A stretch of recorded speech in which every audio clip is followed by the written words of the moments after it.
Welcome to Mackan's restoration. I promise you the last time I post a video that I will show you how to make cheap LED headlights for your 2CV. I thought it couldn't be so difficult to make them by myself, so I checked on internet and I found this one from Temu.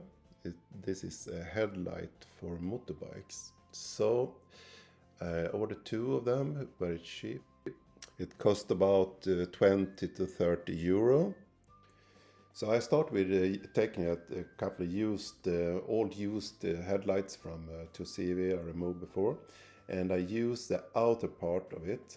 I cut it so it fit the new headlight. I glue it together.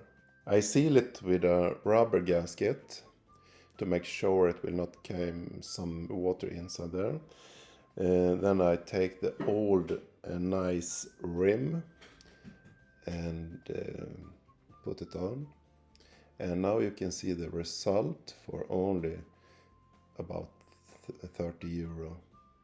It's much cheaper than that one you can buy.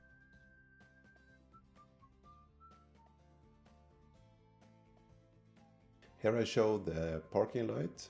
I used to drive it on daytime. When you want to turn, put on the turn light, it will flash in amber. Look very nice. This is maybe someone think it's to destroy the old-fashioned car, but I think it's just a modern twist of it. So it's anyway you can change back to the original if you want. It's very easy. Thank you for watching and see you soon again.